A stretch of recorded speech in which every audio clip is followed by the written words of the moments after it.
Isn't he cute? He is. And we are back.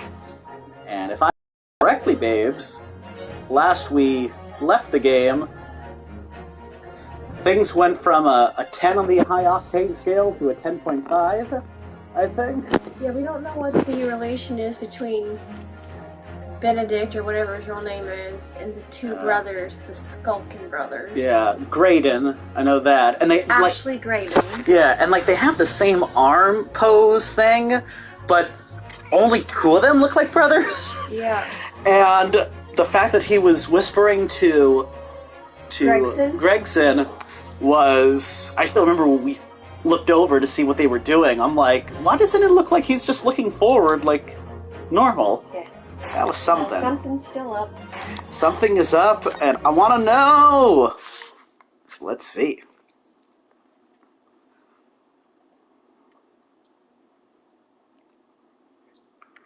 What if the box they went to fetch? Yes. That was moved. Yes.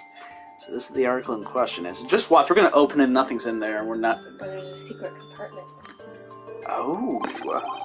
The small box deposited with the pawnbroker by Mr. McGildy 2 months ago. And on the night of Mr. Windibank's murder, the only item on the shelves that was touched by whoever broke into the shop. Quick, quick, let's open it and see what's inside. Music box. Does that mean we can finally find out? Good gracious, this is no ordinary box, it seems. Wow, although in truth I had an inkling that might be the case. It would appear that the box houses a miniature music box movement. Oh, he is none too pleased. Then is it too much to expect? I think it would be reasonable to assume that it is a device for the playback of this disc, my lord.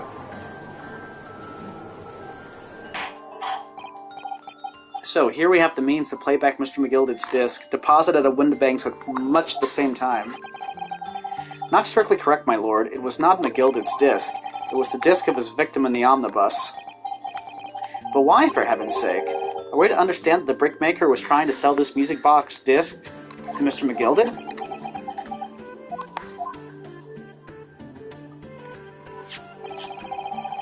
I believe the answer will become clear if we listen to the music on the disc, my lord. Yes, very well. I just don't think it's going to be music. I feel like it's going to be somebody speaking. A message? Yeah. Let the court now listen to this curious disc at last. Uh-oh. Wait, my lord. Good grief, what is the meaning of this, Inspector? The music box and the disc are, well, they're unrelated to the case. No need to spoil the somber atmosphere in the courtroom with some silly bit of music. This disc may very well have motivated the culprit in this case to commit murder. Clearly there's every chance that it's fundamentally important to understanding what happened. The prosecution has no objection. But no, that piece of evidence is police property. Clearly Scotland Yard has some vested interest here. But it is policy of this prosecutor to leave no avenues unexplored. It's funny. He could object to what's on it, which we presume is important, and help his case. But he also has this weird relationship with Gregson, where there is some kind of tension between the two that we're not sure. I have a feeling we're going to find out that he's probably not as bad as we think he is. Yeah. Kind of like Edgeworth. Yeah, although this guy... Edgeworth had a bit of a charm to him. This guy, I just want to put in his place so freaking bad, which I guess in a way makes him a better villain. But yeah, I guess we'll see. It is policy of the prosecutor to leave no avenues unexplored, and you, Inspector, have jurisdiction here to prevent that from happening. Dang. No further delays, please. Play the disc. Oh boy. We've been wondering this whole time.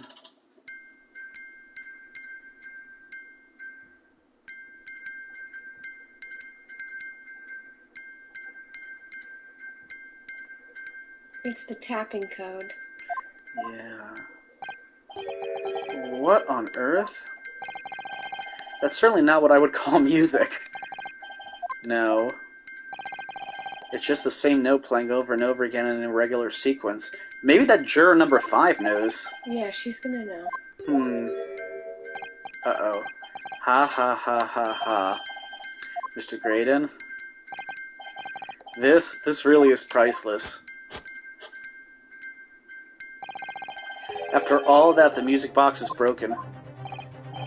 Broken? It can't be, can it?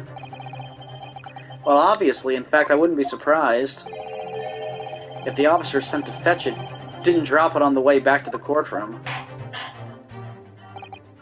Well, with much regret, I feel the court must accept that this music box offers little in the way of clues. Are you ready to move on, counsel? Come on. Yes, alright, it does sound as though it's completely broken, but is it? Could this music emanating from the music box possibly be a new clue? Yes. Yes. I believe that it could be relevant, my lord. Good lord, but how can it be? It's an abomination, counsel, mere noise. I fail to see how it can have any meaning whatsoever. It does sound strange, I agree, but there's one thing bothering me. While Graydon stands there, chortling victoriously, the inspector beside him has a rather telling expression on his face. It's as if Gregson recognizes the sound, as if he's familiar with it somehow, and that's making him appear extremely on edge.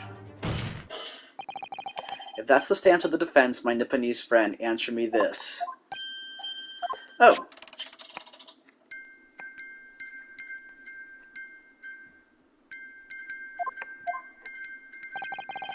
Just what relevance do you propose this willful chiming has on this case?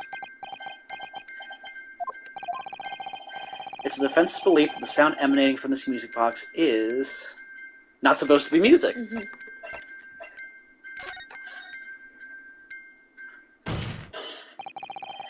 Just because this is a music box, it doesn't necessarily mean the sounds we're hearing are music. Yep. Look at that, the smile vanished from Graydon's lips as soon as I said it. I'm on the right lines here, I must be. Hee, making deductions based on how people react to what you say. You're acting just like Hurley, you know? The sounds we're hearing are necessarily music. Well, now that you've told us what they are not, I'm sure the court would like to hear what they are. Do enlighten us, my Nipponese friend. See, every time I start to feel better about him, he's just such a jerk. Well, surely you have an idea in mind, because if not, it will be the death of your ill-formed argument. Exactly. The music box is clearly broken. Refusing to accept that fact is pure foolishness. Foolish fool of all fools, King Foolery. He must be the ancestor to Von Karma. Von Whippity Whip. They've got me. I don't know what the answer is yet. Runo? I've just examined the music box very thoroughly, and I'm fairly sure that it's not broken at all. Really? Really? The way it's been made, it can only produce a single note anyway. Thank you, Iris. It can only produce a single note. Alright, well, if the music box isn't broken, it must mean that the sounds it's producing have some significance that isn't musical.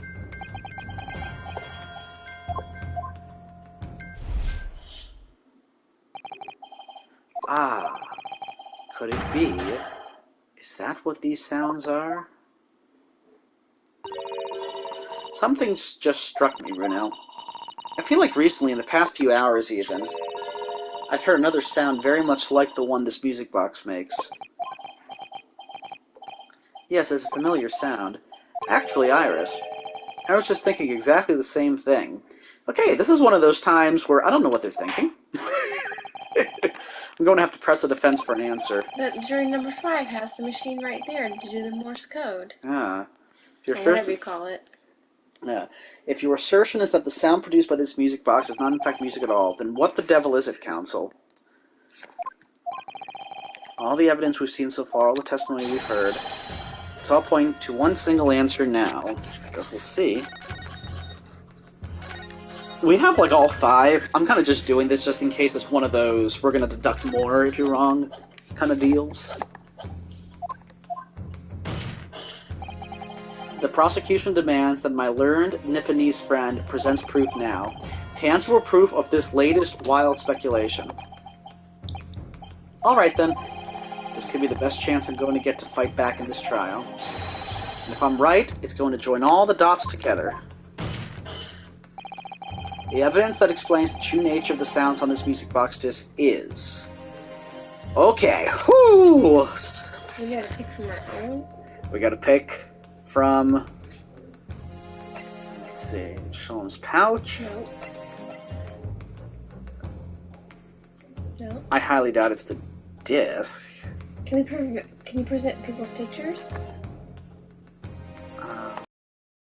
No. Okay. Let's see.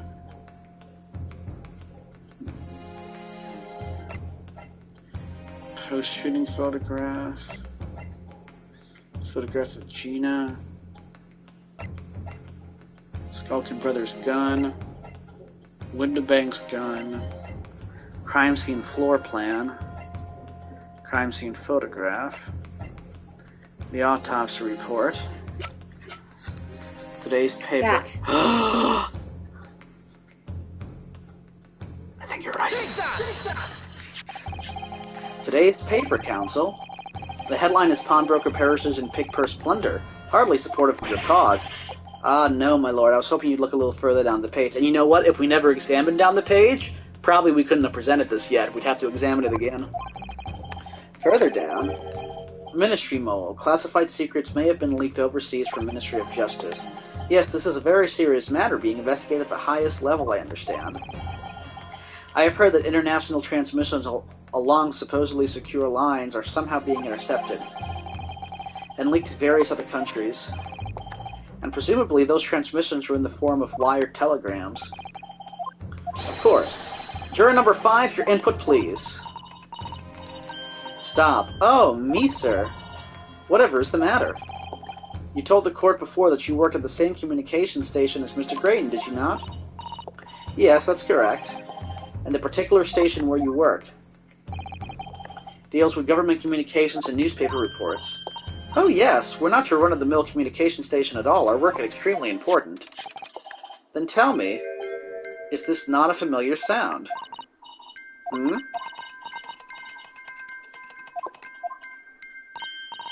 You don't mean to say, is it? That's right, madame. It bears more than a passing resemblance to the sound made by your telegraph machine as you tap it. I believe it's called Morse code? But I don't believe it.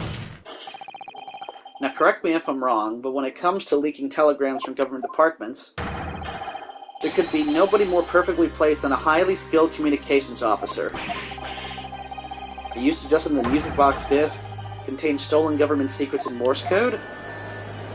And who's the communications officer? Yes.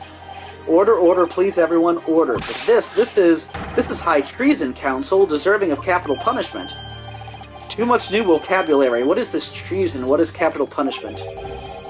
The sorts of words I'd half expect you to know. For our sovereign government's confidential information, hostile nations would surely pay almost any price. Yes, and on that night 2 months ago, that was the very negotiation that was taking place inside the omnibus. But in the end, McGilded perished, and the all-important disc lay unclaimed in the pawnbrokery. My word! In which case, whoever stole that information in the first place must have surely have been beside himself with worry, because if the disc were to be discovered before it found its way out of the country, it would reveal an act of high treason punishable by death. So the culprit had no choice but to retrieve it, and in order to do that, he would have to gain entry to the pawnbrokery illegally in the middle of the night. Because the article left behind by Mr. McGilded would incriminate him too much if they got into the wrong hands. Isn't that right, Mr. Graydon? You think I've been stealing government secrets? Preposterous, absolutely preposterous. So in response to the defense's accusation, you claim complete innocence, do you? Well, of course I do. I've had to stand here in silence while that pretentious foreign lawyer has been prattling away. Then by all means, counter the charges, sir. The prosecution demands the witness testifies in response to the accusations brought by the defense. Delighted, I'm sure. The witness is reminded that the crime under scrutiny in this trial is the murder of the pawnbroker, Mr. Windibank. That being a most flagitious? I don't know that word. Flagitious offense for which the law of this land sanctions a capital punishment. But the heinous act of high treason is no less serious a crime. I urge you to bear that in mind as you testify, Mr. Graydon. So then, let us proceed. You may... Is that Gregson again? No. You gotta let us have a rabbit and pork here, Governor. We got things to say. I beg your pardon, who do you think you are? Name's Nash Skulkin. Occupation is professional baddie. Name's Ringo Skulkin, but we ain't baddies enough to sell out our motherland. That's right, we're what they call... the Three Skulls.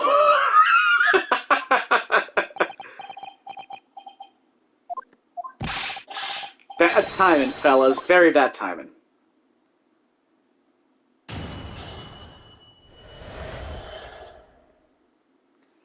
I'm still trying to figure out why Graydon and Gregson were... Because if it's government secrets, he's part of the government. But maybe he's part of the government too. And he's a spy mole and was trying to catch... I don't know. I'm just mixing stuff up. Yeah. Okay, Graydon's counter. A mere communications officer couldn't possibly steal confidential government information. Besides, the sounds produced by that music box aren't even Morse code. It was some low-class brickmaker negotiating with McGilden anyway, was it not? I've no relation to the man. Look, all we've done is break into the Gap the other night like what he told us to do. If we'd known there was dodgy government secrets involved, we wouldn't have touched it.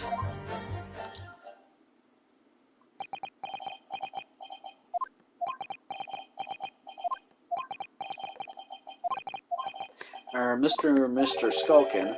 One Mr. will do, Governor. What's up? Do I take it that you now admit to the crime? That on the night in question you did indeed gain entry to the premises illegally? And moreover, you did so as a party of 3 in collaboration with Mr. Graydon here?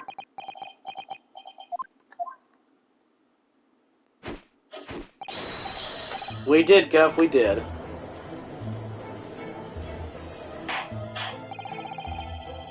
Quieting down, please. What say you to that, Mr. Graydon? I have no idea what these two ruffians are referring to. You little rotter, getting us mixed up in all this monkey business. You never said nothing about no government secrets. It was supposed to be a straight-up job. And what about the geezer whose shop it was, eh? Poor old bloke didn't have to die, did he? Ugh. Nice to know who your friends are. Whatever these men say, I deny the accusations. Indeed. Well, I certainly wasn't expecting this little music box to become so significant in the proceedings. However, as it has, I will admit it into the court record as evidence.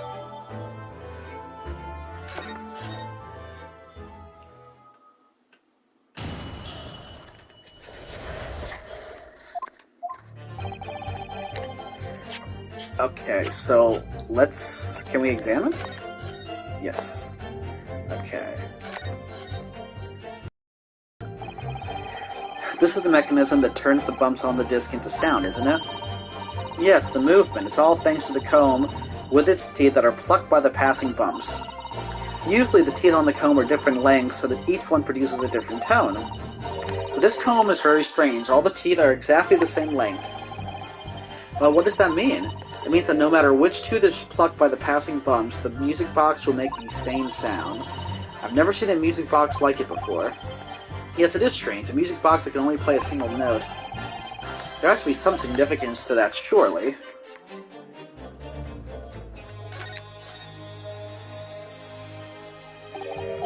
Oh, what is it, Bruno? I've just noticed something about this music box. It looks like the bottom of it opens up as well. Ah, you're right. Well, come on then, what are you waiting for? Let's open it. Alright then, here goes. Look at that, there's another movement on the underside. So, does that mean you can set another disc to play back on this side? Yes, I think so, and it looks like the two movements are linked together. They're linked? So if you had two discs, they would both play back at the same time. Huh.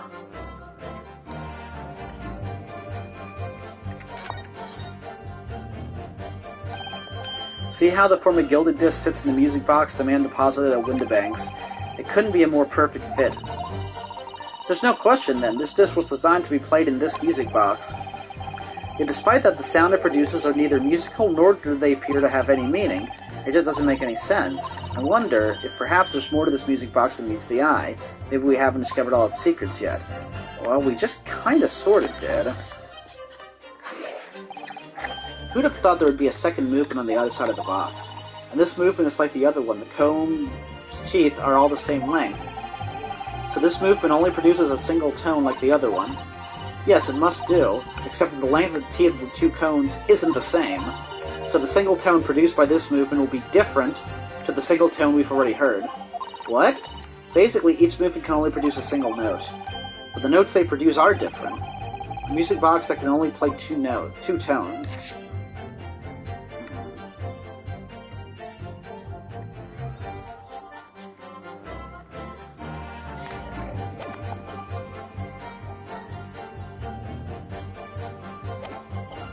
Okay, so let's do a little bit of pressing, shall we?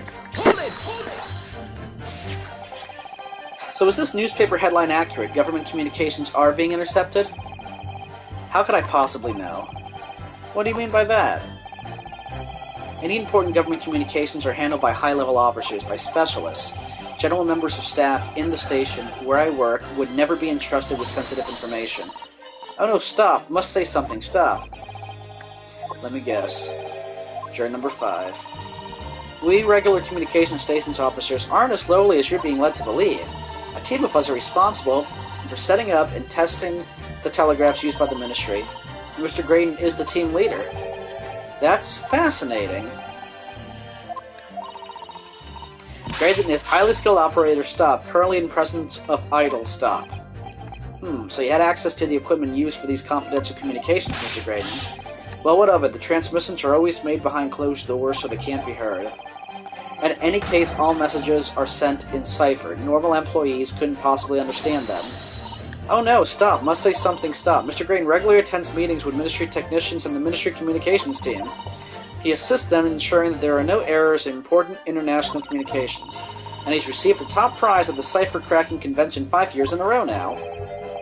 That's fascinating. Graydon is highly skilled operator stop, currently in presence of idle stop. Well, your idol would appreciate it if you kept your mouth shut. She should really pick her idols more carefully. I tell you, this lawyer's accusations are completely unfounded. Besides, the sounds produced by the music box aren't even Morse code. They're not?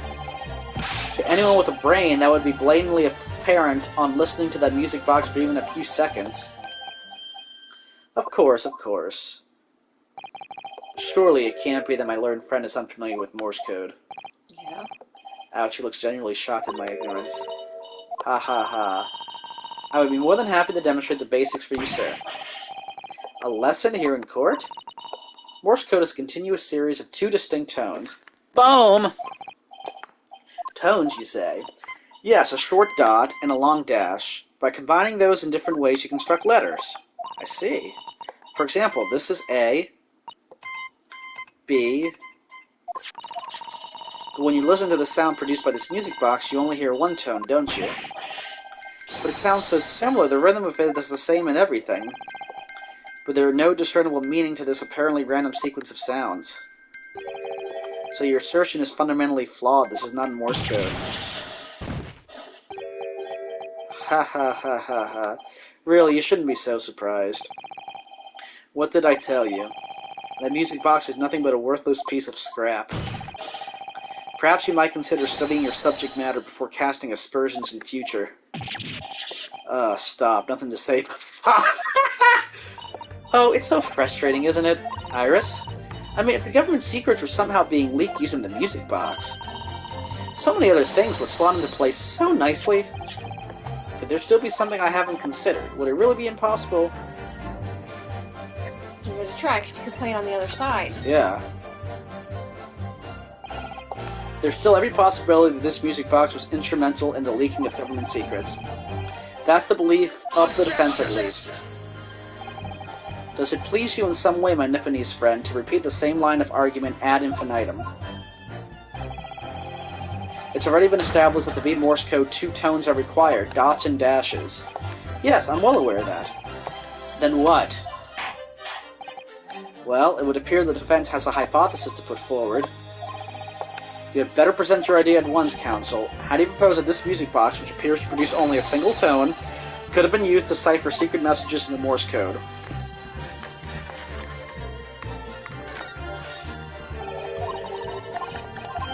We gotta go through this again.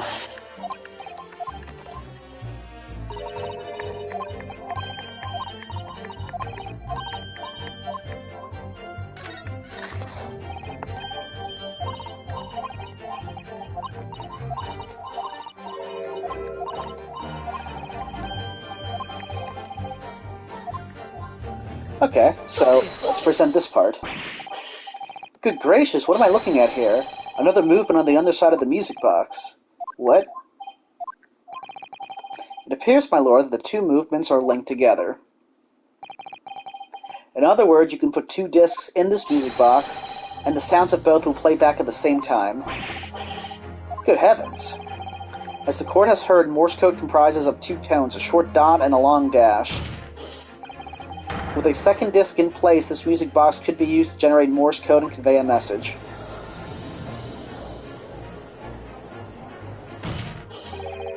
This is beyond a joke. I'm sorry? This poor excuse for a lawyer has absolutely no evidence to support his claims. Though, of course, if my learned friend were able to produce the cord with the second disc, that would be another matter. Well, I can't at the moment. And may I remind the court that, as the witness has pointed out, he was not the one in the omnibus with McGilded 2 months ago striking a deal over the disc or discs. Indeed, that was Mr. Mason, the brickmaker. Exactly, I had nothing whatsoever to do with it. Though it has holes, I must admit the argument presented by the defense has much promise. I believe the cross-examination should continue. The link between Graydon and the victim of the omnibus case must be there somewhere, but I haven't found it yet. Oh dear, it looks like you need to give your argument more strength, Runo. You will reiterate your testimony if you please, Mr. Graydon. If I must, though, I maintain exactly what I did at the start of this pointless cross-examination. Okay. Hold it! So 2 months ago, in that omnibus, McGilded killed the brickmaker and stole the disc. Mr. Mason was a single man with almost nothing to his name. It seems he lived as an artist in quarters some years ago, but people there remember little about him.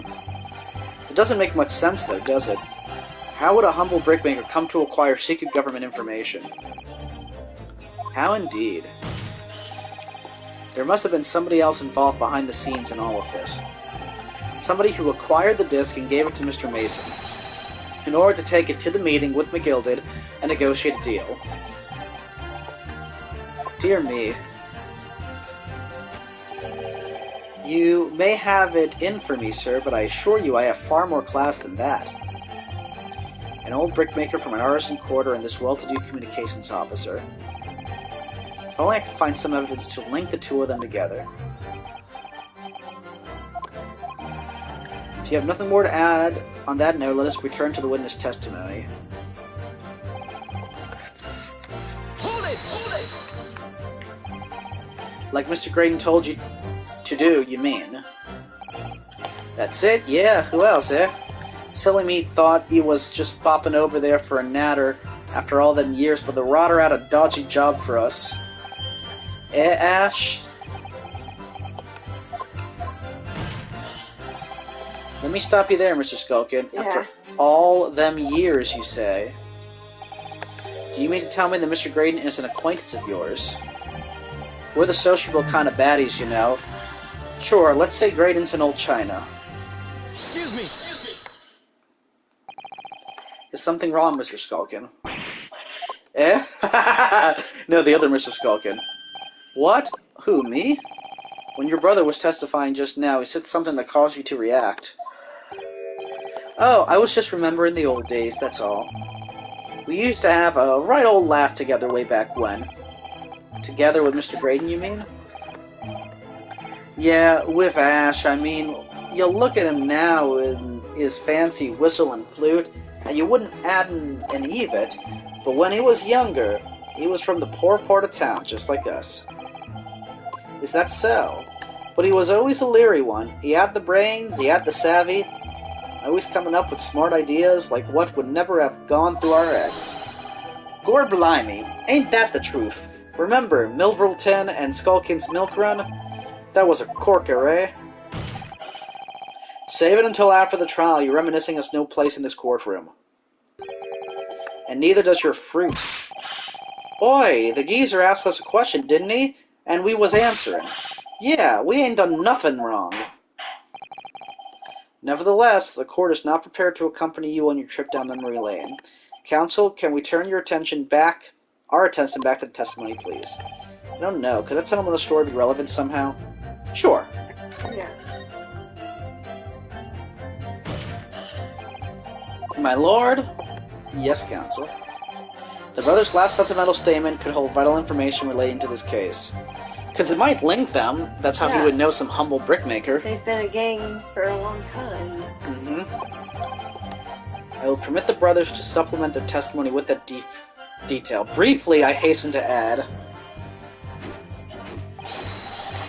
Say no more. A skulkin's never skulkin'. Milverton, Skulkin's Milk Run. Gore, them were the days. A sec. Let's press him on this first. Hold it! Hold it! So, did you know nothing about this music box? We didn't know nothing. We still don't know nothing. And we ain't planning or knowing nothing about it either. Sweating. Yeah. But 2 nights ago, you did indeed break into Windibank's pawnbrokery, didn't you? In your original testimony, you said that the door of the shop was ajar and that it was like some kind of a sign begging you to go in. But the truth is, you were planning to break into Windibank's all along, weren't you? We were, Gov, we were. You're right there. 'Cause that's what he told us to do. It was his plan. Whew, it looks could kill. And why was it Mr. Graydon's plan to break into Windibank's that night? Did you not ask the reason?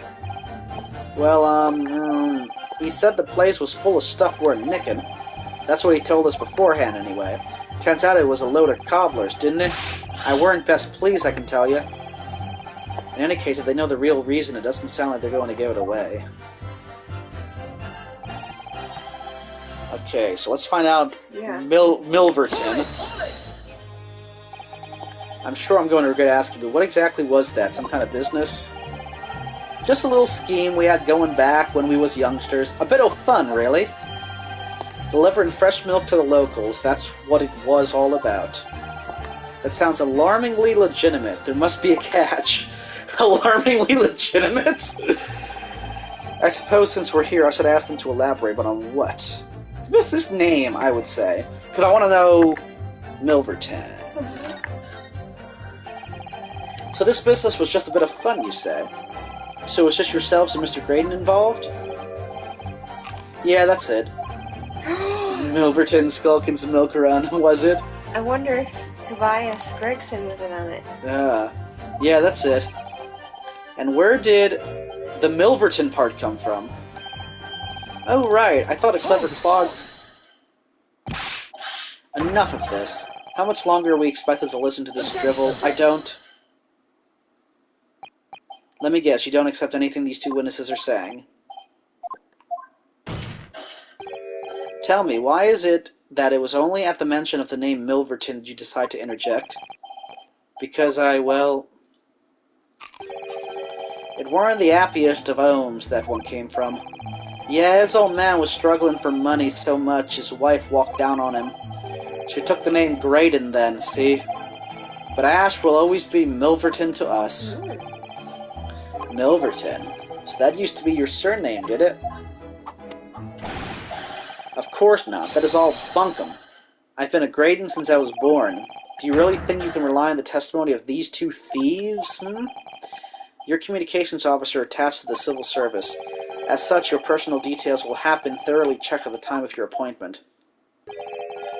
It would be a very simple matter indeed to subpoena those records, Mr. Graydon. Well, it would appear that Mr. and Mr. Skulkin's testimony has... You were born Ashley Milverton, then. Is that correct? Very well, yes. So Ashley Graydon was once Ashley Milverton. That information could change things and could turn out to be extremely important.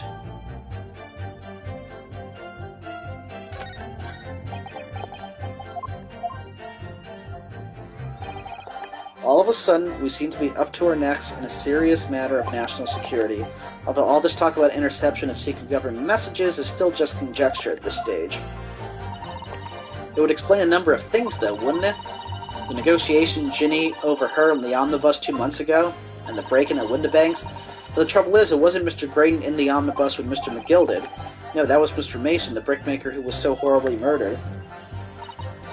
If only there was some way to link between the two men somehow. I know, but Mr. Graydon's testimony seems to be as watertight as ever. I wonder if the key to us making headway with the cross-examination here could be those two brothers. So, hold on a sec.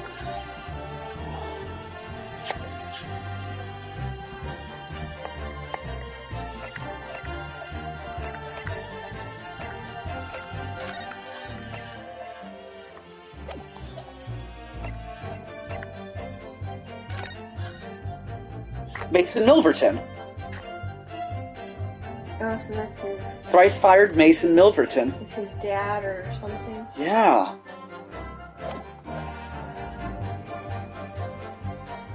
Objection!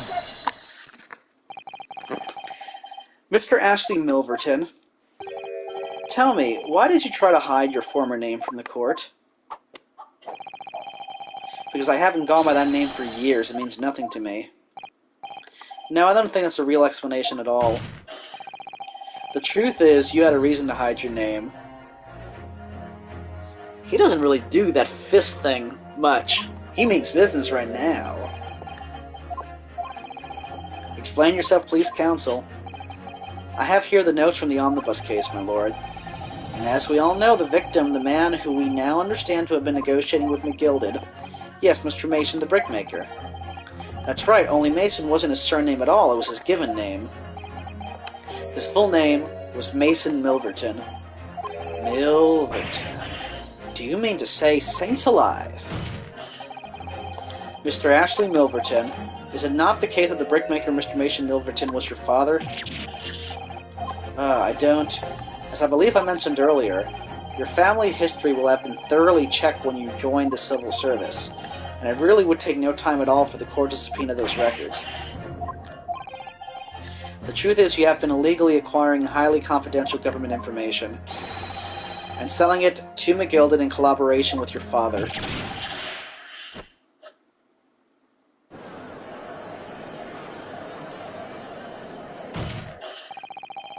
The new facts and evidence unveiled by the cross-examination of this witness all come together to reveal the truth.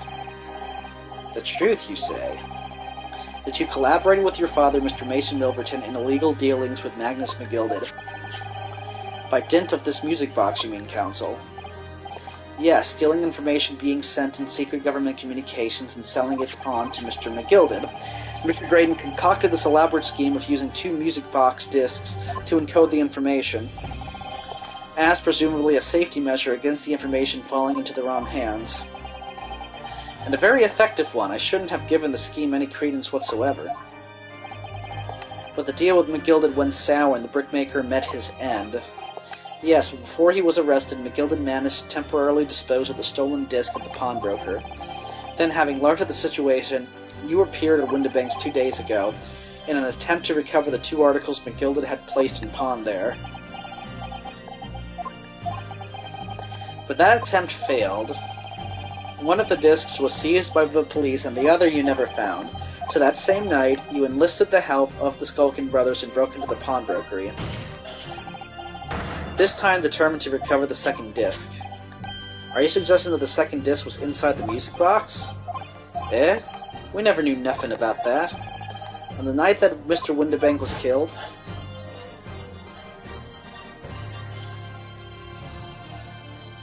That would explain why he's moved. He took something out. The intruder to the pawnbroker touched one item, and one item alone, the music box. Why don't you just take the whole box? That's rather ingeniously demonstrated using the 2 prints from the security camera, indeed. So the question that naturally begs answering is this: why was only that one article disturbed? The answer is obvious, because it contained the second disc, which the intruder was desperate to retrieve. I mean, I think as long as he gets the discs, it doesn't matter.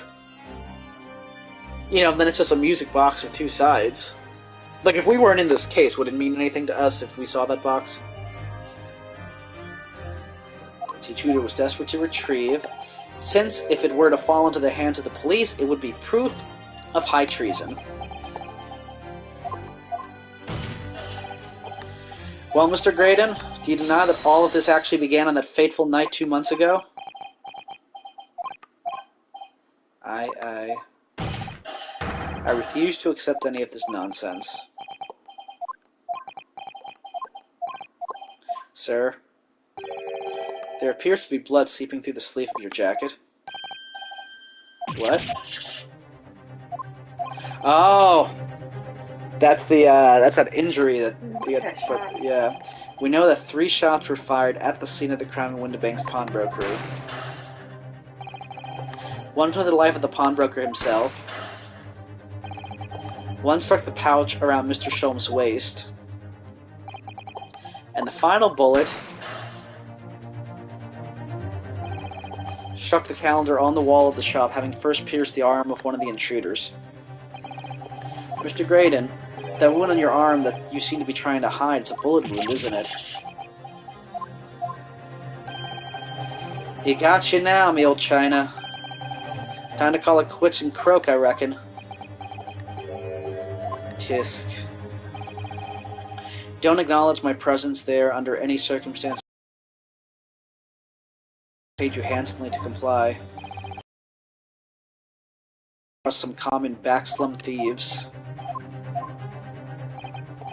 Fine, I admit it. I was there in Windibanks that night. I paid this pair 10 guineas to accompany me, and as you've noticed, I sustained an injury in the course of my adventures.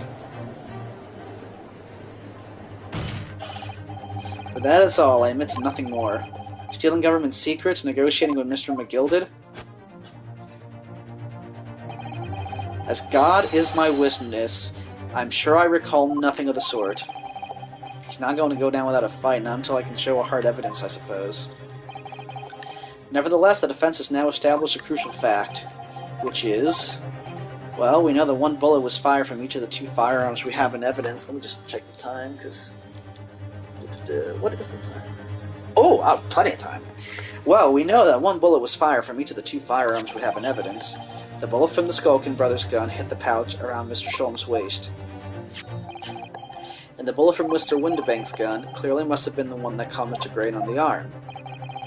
Indeed it must. We can rule out the possibility that the man shot himself. And that leads us to only one conclusion. Mr. Windibanks was shot by a 3rd gun, which can only have been fired by the 3rd intruder. Goodness. That's right, Mr. Graydon. The only person who could have possibly shot Mr. Windibanks that night is you. Hold it!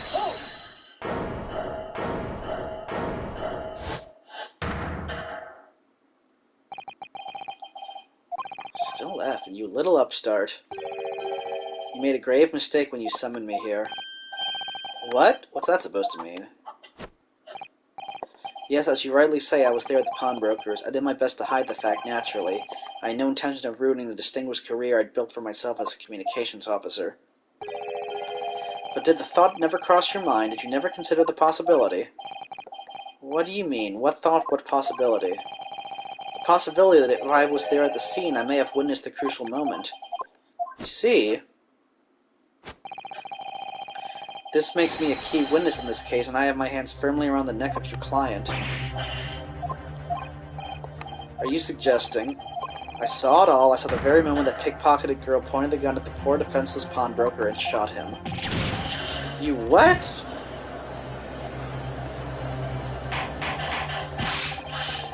Order, order, order. Well, it would seem we are finally entering the last act of this theatrical trial. Mr. Graydon?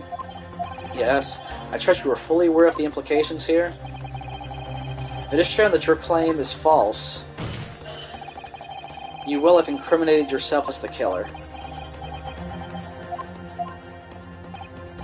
Oh, I understand fully. Then I must ask you to give your formal testimony once more. You will explain to the court precisely what you saw at the moment the defendant allegedly shot the victim. Nothing would give me greater pleasure.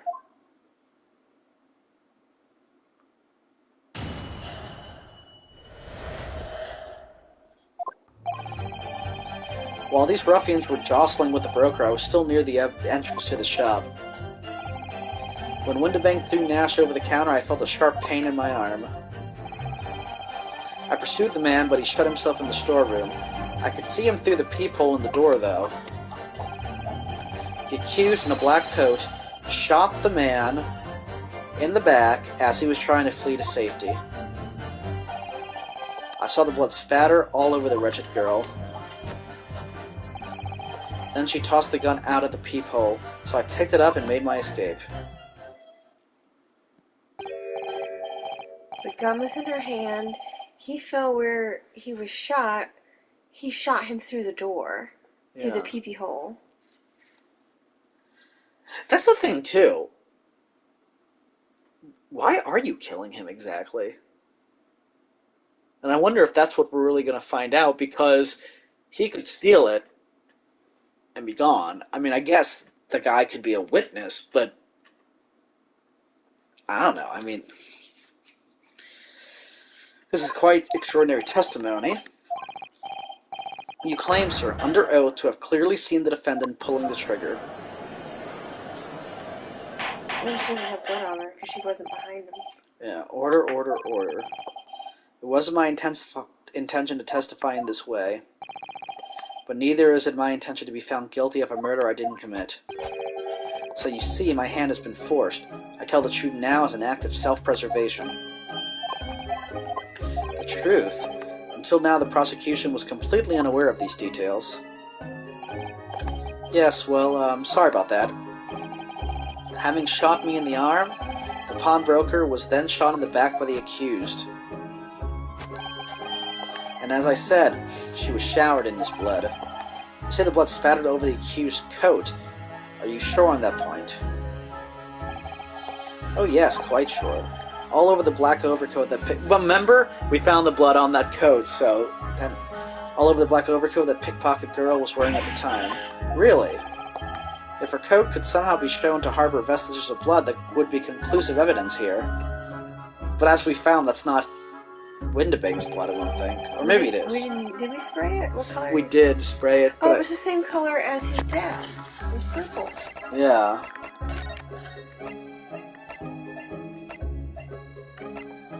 It's not in our little thing. Y'all just had to not put it in, did you? Such an investigation is entirely possible, my lord. What? Only very recently, a German scientist has developed a technique to identify human blood. So here's the true science, not some amateurish detective's dubious foray into the world of chemistry. They wouldn't accept it as evidence either. There's nothing dubious about Hurley's work. His ideas are all sound. Ideas are of no use here. In science, as in law, theories must be proven before they stand.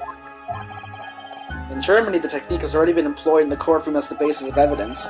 Scotland Yard has a small quantity of the chemical reagent used. With your lordship's permission, we could shatter all vestiges of doubt within minutes. This doesn't look good, Runo. Why not? Well, we know, don't we, that there's blood all over the front of Ginny's coat. If they tested with the chemicals... Oh, help, you're right.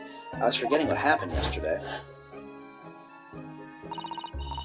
Don't move, Ginny, I'm going to shoot.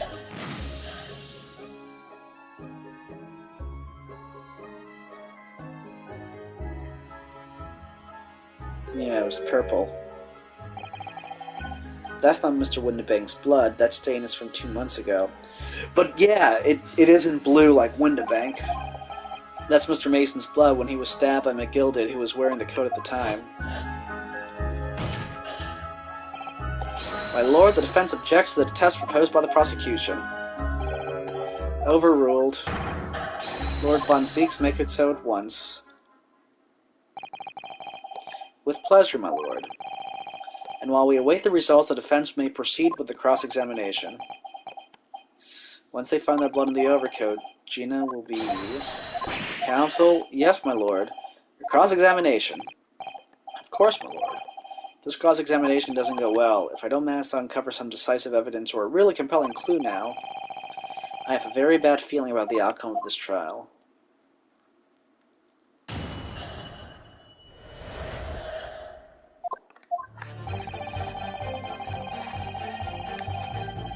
Okay. Hold it! Mr. Windibank emerged from the storeroom, I believe. Ringo and Nash were scouring the counter when he suddenly appeared and flew at him. He already had the revolver in his hand. Fortunately, I wasn't too close. I've never been so scared in all my life. Yeah, we're just your regular mild-mannered burglars, that's all. We don't like violence, says the pair who carry a gun. What do you mean when you say you were near the entrance to the shop? I was in the doorway, running my eyes over the shelves of forfeited items. Looking for the music box, of course. The broker went for Nash in the first place, then Ringo joined in, making it 2 against 1, so I assumed they could handle the situation. But I was wrong.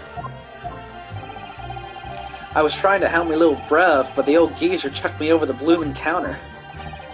So I pulled me gun on the old fella, and that soon made him scarper. The pair of you setting upon the poor defenseless pawnbroker together, shame on you. Sorry, Gov. When Bank threw Nash over the counter, I felt a sharp pain in my arm.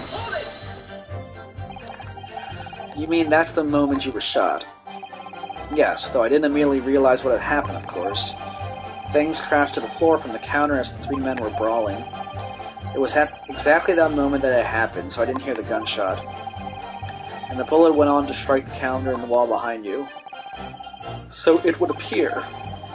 When I looked at my arm, I saw it was bleeding badly, so I wrapped my handkerchief around it. Seeing as I couldn't explain what had happened to a doctor, I had no choice but to wait for it to heal. I didn't imagine it would still be bleeding 2 days later. Did Mr. Windibank intend to shoot you, do you think? Well now, I don't imagine he even noticed I was there, to be honest. Perhaps the gun went off accidentally. Anyway, it didn't strike home. It didn't quite strike home. When I pulled my gun on him, he tried to shove me out of the way, and then he scarpered through that door out back. At which point, what did you do? Shoot the man. Peephole. You mean you chased after him? I don't recall the reason why, but I ran after him to the back of the shop.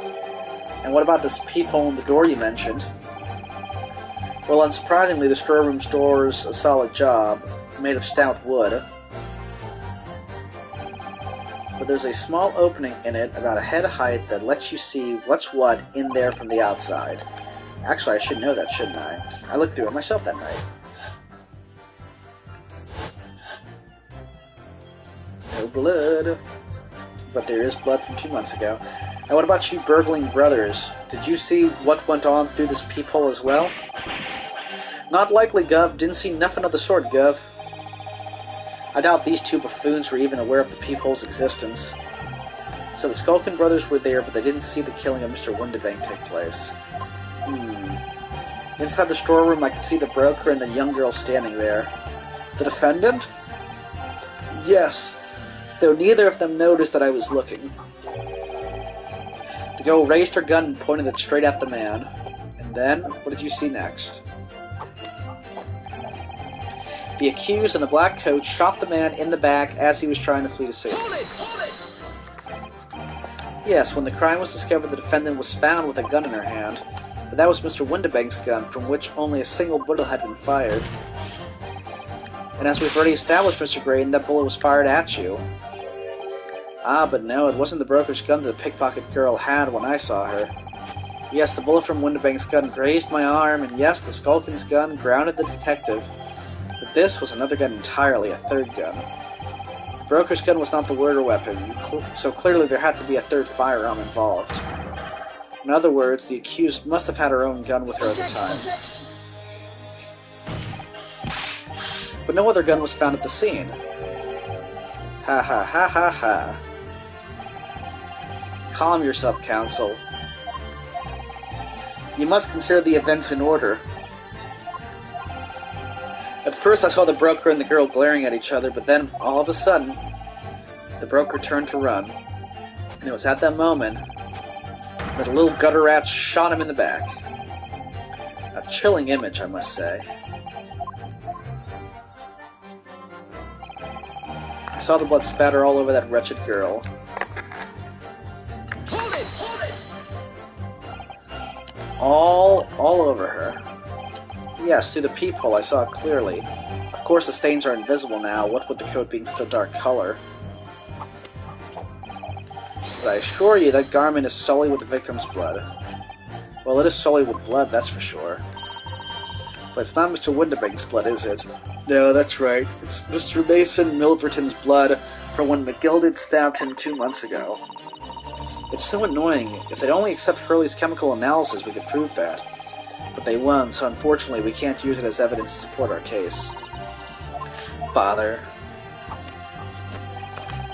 Then she tossed the gun out of the peephole, so I picked it up and made my escape, but we know she had a gun in her hand. Did I hear you correctly? She threw the gun out of the room. That's right, after the broker fell to the floor, she started walking over. Over where exactly? In the direction of the storeroom door to where I was watching. Of course, I quickly retreated, and then the girl dropped the gun through the peephole onto the floor on my side of the door. Why on earth would she do such a thing? I couldn't tell you. Perhaps she was hoping to distance herself from the murder weapon. Without thinking, I went and picked it up. I suppose I was worried about just leaving it there in case any more tragedies took place. So it was you, in fact, who took the third gun from the scene of the crime? Yes, it was yours truly. I left the clear up to my lackeys and left. Clear up? We've made a bit of a mess around the counter, so Mr. Whistle and Flute here told us to tidy up. He thinks he's our blooming mums sometimes. Well, I was paying you enough, by God. Ugh.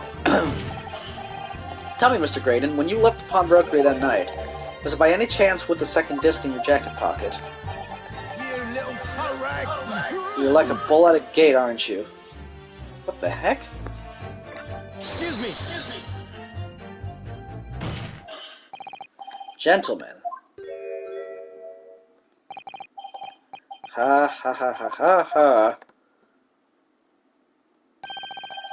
Something wrong, Sunshine? That should be my line. You do realize you were just violently shaking Mr. Skulkin. Blimey, this D's a bit of an hooligan, ain't he? What was all going on just now? You saw me grab me whistle. Why the blazes, he said. Didn't you mention the third gun when we got you down to the station? Why didn't you? 'Cause we didn't know nothing about it, or that flaming peephole in the door. Sorry about that. I can be prone to losing my rags sometimes. Not hurt, are you? Gord blimey, see the way he's looking at me? I'm telling ya, this D gives me the willies. That was strange. The inspector didn't normally get quite as worked up as that. He wouldn't normally grab someone. No, that wasn't like Gregsy at all. He's normally all sweetness and light no matter what I say to him. Yes, well, I think you might be a special case, Iris. Well, anyway, that was definitely out of character. What is up with Gregston? My lord? Requesting your lordship's permission to interrupt the cross-examination. Explain yourself, officer. I have the results of the test that was ordered earlier, my lord. Ah, the blood on the accused's overcoat.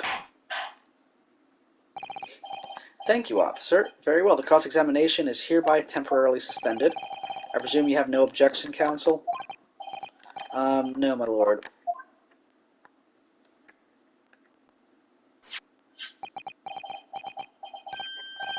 Well, there you have it. The report, please, Inspector. Yes, sir. Traces of human blood were found in the overcoat of the defendant, Miss Gina Lestrade. From the extent of the stains, it would appear that they were the results of spattering following a gunshot wound. End of report. Goodness me.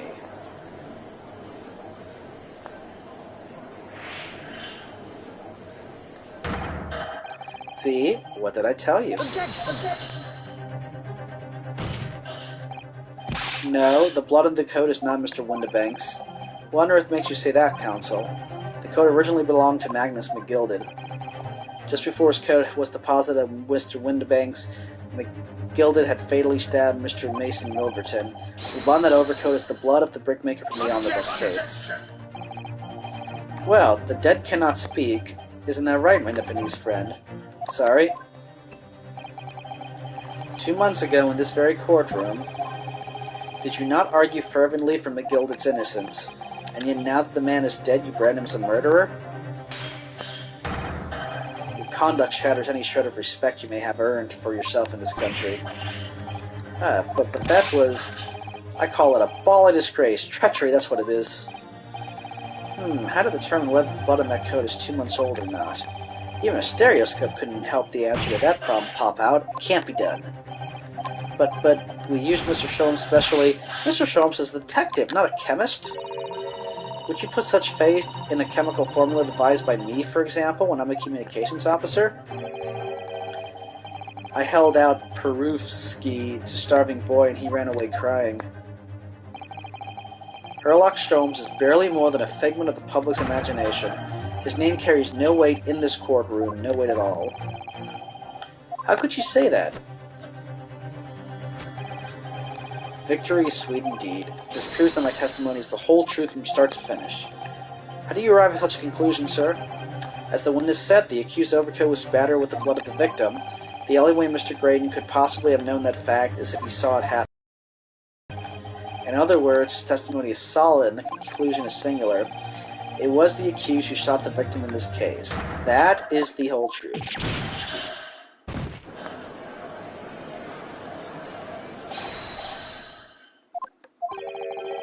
Been a long battle, this one, but this old warhorse has something to say now, if you please. Mr. Foreman? As of this moment, sir, the squadron has reached its final decision. Ready, men? All for one now. Sir? Guilty. Guilty. Guilty.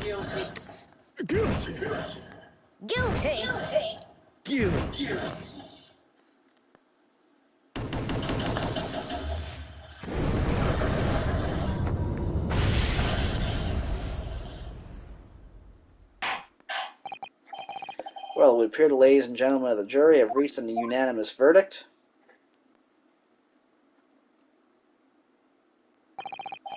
The defense has consistently failed to unpick this witness's testimony. Here's to any attempt you may make at unpicking the juror's decision being equally successful. Ugh, wag. I don't believe it after I've come so far. How is it all unraveling on me so fast?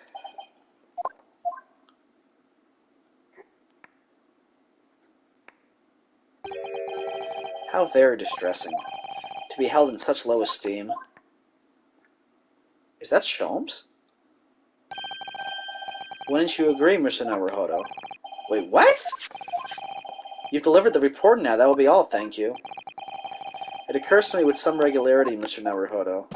Wait a minute. Scientific truths are determined not by science, but by none other than the human mind.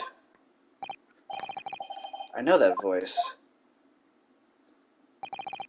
Am I going mad? Ah! Yep. Mr. Sholmes. What is the meaning of this? Well, to be honest, I was actually expecting it to be that undercover guy from the first two cases making a reappearance. I actually was not expecting that to be Sholmes. What business do you have here, detective? The last I heard, you were recuperating in hospital.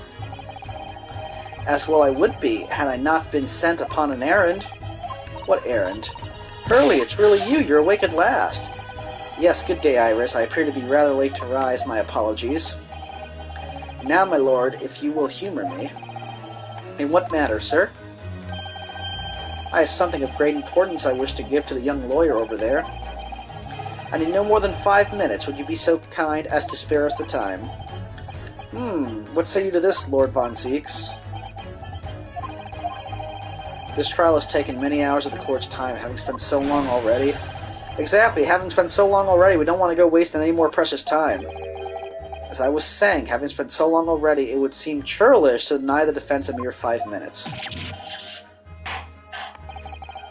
Very well then, counsel, you have 5 minutes. Once again, Von Zieks is just... I don't know. My dear fellow, I apologize for my tardy arrival. Mr. Sholmes, you alright now? Ah ha ha ha, alright? I'm all wrong. Sorry? I've only just managed to summon the strength to stand, man. I asked the judge for 5 minutes. But I fear even that may prove too much for me. Pray, forgive me, should I pass out. Let's make this discussion as short as possible. Hurley, this place is full of idiots. None of them can see how wonderful your chemical blood analysis is. Ah well, that concoction of mine was really just a bit of sport to assist me in my investigations. I never took the trouble to refine it for appraisal by the scientific community, an oversight on my part. Right, modesty? Surely not. But enough of that. I'm here to give you this, my dear fellow. What's that? A lavender furoshiki wrapping? A leaving present from Miss Susato. From Miss Susato? If possible, matters were to be settled without me giving you this. Those were her instructions when she asked me to do her this favor. I don't understand. Miss Susato foresaw today's events, I believe. She knew that the culprit would attempt to escape justice by means both devious and underhand, that you, Mr. Naruhodo, fighting fairly as you are wont to do, would find yourself in considerable peril. At that very moment of crisis, you were to be given this small parcel. Those were the dear lady's instructions. A leaving present from Susato-san, whatever could it be? What is this? Oh, it's the machine I made. Ah.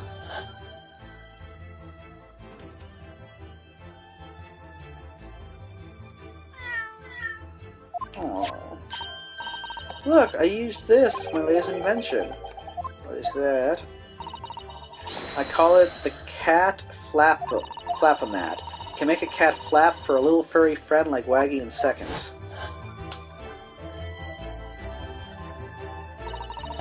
What's Susie up to? Mrs. Sato muttered the following words before she left. I'm a failure. I don't deserve to be a judicial assistant. What? Didn't she say something like that? You really are the best judicial assistant in the world. Well, that's extremely flattering. But I'm sorry to say that I've been a complete failure. Whatever did she mean by that, Mr. Sholmes? That night, when you left Windibanks in pursuit of the thieves, Mr. Sato made use of this contraption for a certain purpose. That is your answer, dear fellow. Not at all cryptic, then. Susato-san used this cat flapomat that night, but why? Rapid creation of small flaps and larger doors to allow cats to come and go freely.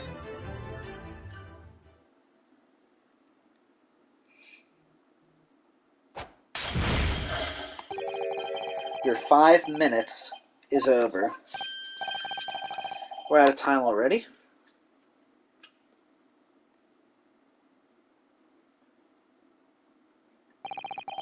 I'm grateful to you for affording us that brief recess, Mr. Reaper. I need no thanks, Detective. After all, the die is cast. Is it really? The jurors are unanimous in their leanings. No doubt my learned friend will consider a summation examination. But any attempt to alter the verdict now would be utterly futile. I wonder... Mr. Naruhodo? Yes? The rest is down to you, dear fellow. What is your plan? The rest is down to me. I need to be careful here. If I make a wrong move, the trial will end badly. My lord.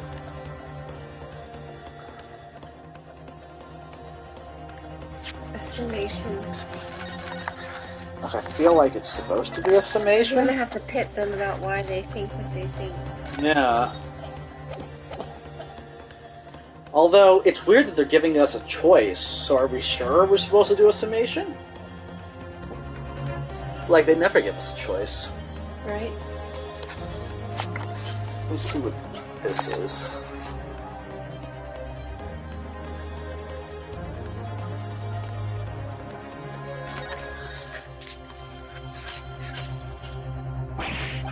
Phew! Those vicious teeth look like they can rip through almost anything. They're good, aren't they? They're made of a special alloy I developed just for this job. The cutter rotates 10 times per second, so it can get through any kind of door in no time at all. And what are the two parts at the top there? Ah, those are for attaching hinges to the section of door that gets cut down. Right, of course. Nothing can match this machine for power. It can make mincemeat of even the toughest of doors. It sounds so charming and friendly when you say what it's for, but it feels like the reality of the Claflematic is that it's a grim weapon of door destruction. Ragahai is so adorable, there's nothing I wouldn't do for him, even developing deadly weapons.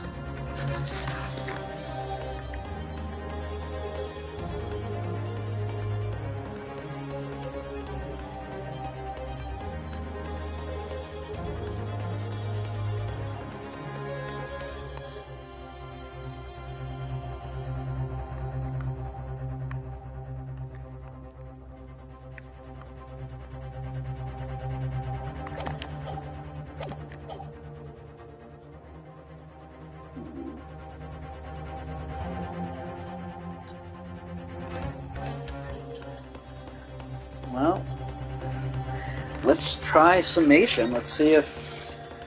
Because I don't think they would stop us. Now it's come to this, my only chance is to appeal to the jurors and try to change their minds. What do you think you're doing, Mr. Naruhodo? See, I thought so. What of Miss Husato's gracious gesture? Would you let this final piece of evidence she left you go to waste? Final piece of... This is not a time for inaction. This is a time to hear from a witness. But it's not possible for me to bring a new witness to the stand at this point. I don't think that's what Hurley means, Runo. Have you forgotten where we are in the trial? Aha. We're gonna cross, aren't we? The defense has nothing more to add. I think we should proceed to the adjudication. Wait, my lord. The defense requests further cross-examination. The jurors have spoken. Protocol dictates that you may not cross-examine a new witness now.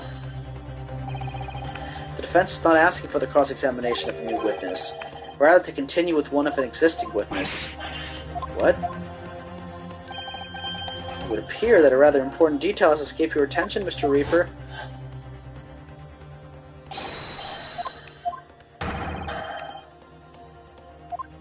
Interrupt the cross-examination. Aha! Thank you, officer. Well, the cross-examination is temporarily suspended, and we didn't object to it. So nobody can say anything, then.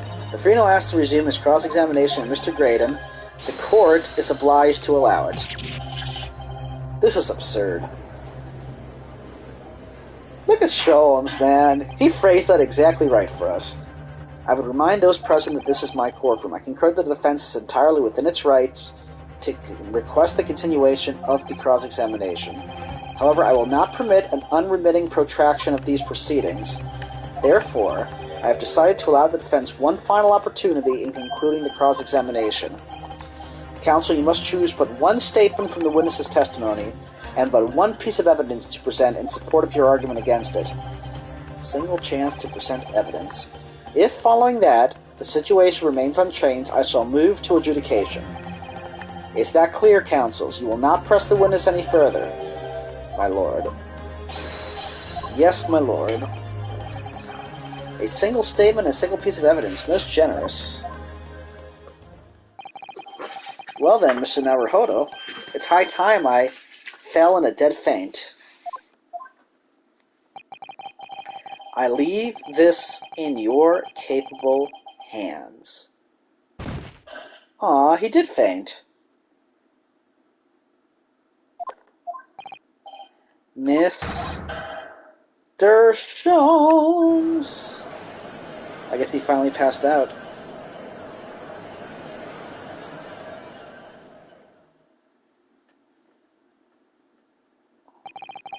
To stand so insouciantly before the court in a state of such high fever, either the man has extraordinary strength of mind or an extraordinary lack of feeling.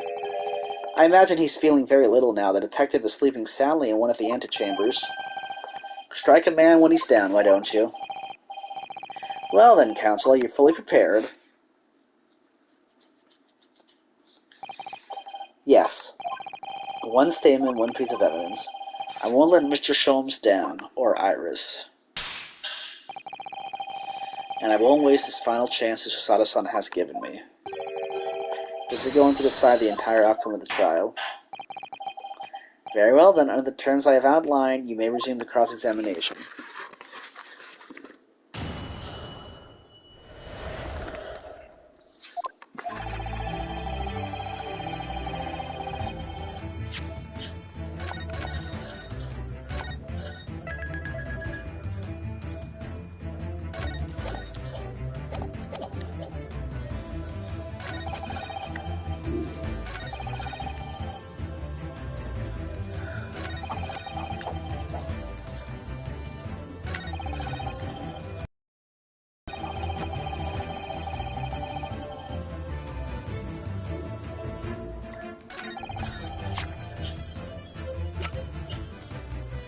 Okay, so I'm not going to contradict him yet, but...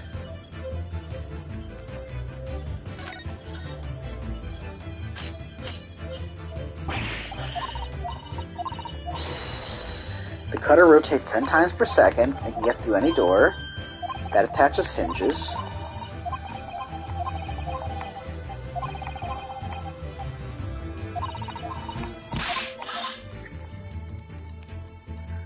Thing is, when I try to look for other things, I can't.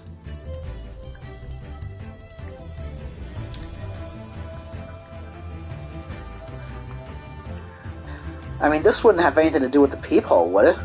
Well, I was wondering that, but wasn't the peephole there prior? Because we saw him look in it.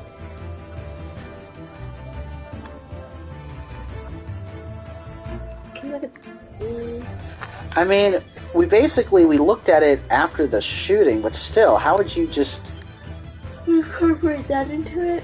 Yeah, like... Is there a picture of the door somewhere where we can go look again?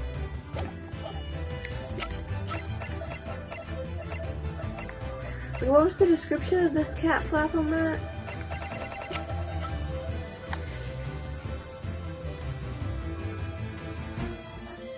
Okay.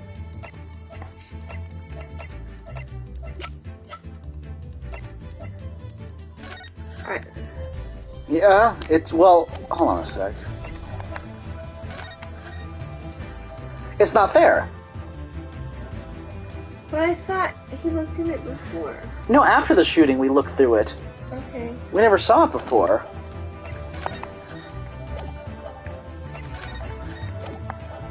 So I think I know. I could see him through the peephole in the door, though. But how would he have got that? Objection! What on earth is this eccentric contraption, counsel? It was my cat flap-o-mat, my lord. It makes a way for cats to get in and out of the door. It can cut through any door you can think of and make a new little door in the middle of it. That's right, my lord. It's advice for creating so-called cat flaps. Small doors for cats to come in and out of. I'm sure we can all work that out for ourselves. Ah. But that cat lover's contrivance has no possible relevance to this case. Oh, really? Of course it doesn't. To start with, there was no cat flap in the pawnbroker's door. Not being a keeper of cats myself, I'm afraid I fail to see what this has to do with the matter at hand. Perhaps it would help if I described its function another way, then. This contraption is able to create a peephole in any door you can imagine in practically no time at all. I beg your pardon? A peephole, you say? 2 nights ago, we arrived at the scene only minutes after the murder of Mr. Windabang had taken place. That's right, according to the paperwork at the yard, it was you, your Japanese assistant, and Sholmes. Yes, the 3 of us were together, and it's recently come to my attention that my assistant made use of this device at the time. Your assistant did what? There was a peephole in the storeroom door, I can attest to that. But I looked through the peephole myself in order to see inside the locked storeroom. This is ludicrous. What are you trying to say? Of course there was a peephole in the door. I said as much in my testimony. How else could I have witnessed the crime, for pity's sake? Yes, how could you? What? Counsel, kindly say what you mean. Alright, it's time. Time to strike the final blow. What I mean is this, my lord. My assistant made the peephole in the storeroom door, and until such time as she did, the door had no hole in it to look through.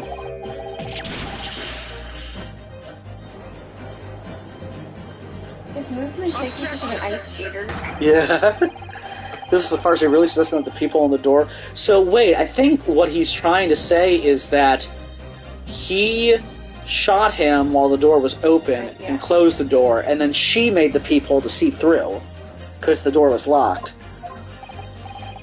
Yes, it was created only after the incident had taken place by my judicial assistant using this device. Your assistant tampered with the crime scene whilst being fully aware of the gravity of her actions? This is a most serious act of vandalism. For which I humbly apologize, my lord. It was in the few minutes that I left in the scene in order to pursue the Skulkin brothers and alert the police. Nevertheless, in light of the new information, it becomes apparent that Mr. Graydon's testimony is riddled with holes. Riddled with? Explain yourself, counsel. The majority of Mr. Graydon's testimony that appears to incriminate the defendant is based upon what he witnessed through the peephole in the storeroom door. Yes, that filthy girl shooting the man in the back. However, if at the time of the incident that peephole did not yet exist in the door, there's no possible way that you could have seen what you claim to have seen. In short, your entire testimony is a pack of lies.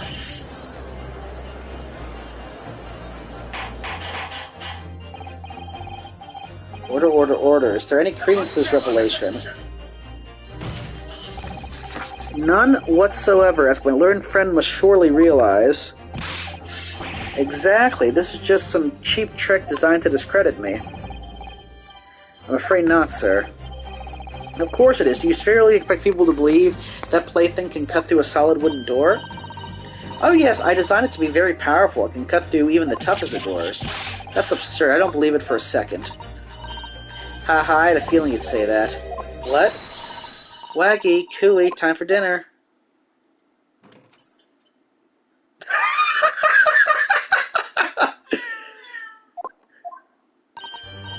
Well, young lady, this is the Old Bailey. One does not make cat flaps of the young paddling at the Old Bailey. I'm not done yet, don't worry. This doesn't mean that the peephole in the storeroom door at Windabangs was made by your machine. And there's no way you can prove that it was. Yes, we can. No, but it's easy. What? The cat flaps my Cat-Flamatic creates are all kinds of fixed sizes. The dimensions of the peephole at Windabangs are an exact match. Hee, old Silky's lost for words. Excellent work, Iris, thank you. And now it's my learned student's friend's turn to be lost for words, I feel. I believe your digital assistant has already left the country for your Eastern Island home. Well, yes, but we already know from the pictures we can prove it. Then you must have some difficulty in establishing all of the facts. What time is it? 9:19. We've got a little more time. For the sake of argument, let us assume the peephole has dimensions that are a perfect fit for this contraption. In that case, when was the peephole cut? The prosecution demands proof of your answer. What is the purpose of your line of inquiry, Lord Von Zeeks? It's very simple, my lord. The defense argues that the peephole was created after the incident using this device. But now that the perpetrator has returned to her native land, she cannot testify to the fact. There is no proof. For as long as the defense remains unable to prove when the peephole was made, my learned friend's claims amounts to nothing more than baseless accusation. But we already know, because that's how we figured out that that's what was used. Indeed, that is so, Lord Von Zieks. Well, Counsel, don't give up now, Runo. This is the time to create your opening and force your way through. Don't know if I can do this, but I do know one thing. Susato-san is the greatest judicial assistant in the world. You dang right. She is. She's amazing. She was a book for every subject. We know what to do. Very well, the counsel for the defense will present evidence to support the claim made. Prove that the peephole in the door when the big storm was created after the event and not before. Take that! What are you? A print from the detective's infernal cameras again? My judicial assistant, Ms. Susato Mikotoba, is an extremely intelligent and capable woman, which is why I never had any cause to doubt that she would have considered this scenario and made sure I had the necessary proof. And the necessary proof is this photographic print, Counsel. This print shows a scene in the shop moments after the defendant entered the premises. Agreed. And it also shows the accused mercilessly wielded a gun in the direction of the defense's broker. But more to the point, it pictures the storeroom door in the background. Let me see that print again. I don't believe it. This really is quite remarkable. The door to the storeroom is completely devoid of a peephole of any description. Mr. Graydon, you couldn't possibly have witnessed the crime as you claim to have done, because at the time it happened, there was no peephole in the door. In other words, your testimony is a catalog of lies. Oh my god, is the meltdown coming? Ice skater.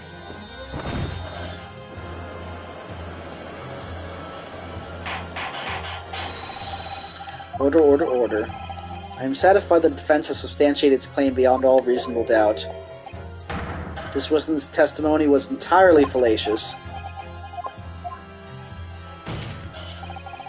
That's not the only thing we now know beyond all reasonable doubt. My learned friend's assistant's guilt can no longer be denied. The woman tampered with a crime scene. But more importantly, good lord, there's more, Lord Von Zieks. The defense may have established a reprehensible instance of perjury, but that is no proof that this man is the victim's killer. Oh, getting a second wind, are you? Yes, that's right. What? I was there at the scene, it's true. And I was shot in the arm, it's true, but that's all. Yes, in fact, if you look at the circumstances, I am the victim here. Is his hair askew now? Oh, but Oh, please, no. I don't believe this, but they're right. As it stands now, I don't have any definitive proof that he is the culprit. Still, he can't worm his way out of it now, Iris. You know what they say. There's no point locking the cat's door after the cat has bolted. Isn't that right, Runo? One lie begets another. No, wait. That might have been a line I wrote for stories. Well, no matter who said it first, you're right. Not only did you give false testimony to the court, but the lies you told make no sense. Make no sense? What do you mean by such a remark? What you said in your testimony reveals that you know something you shouldn't have known. In other words, there's a fundamental inconsistency in your statements. What? Objection! This is provocative talk, Counsel. Won't you enlighten the court, explain this alleged inconsistency? Iris was right. One lie begets another. The inconsistency is revealed by the lies in this witness's statements. They show that Mr. Graydon had knowledge of something he shouldn't have known about, namely the bloodstains. Because he should know about that.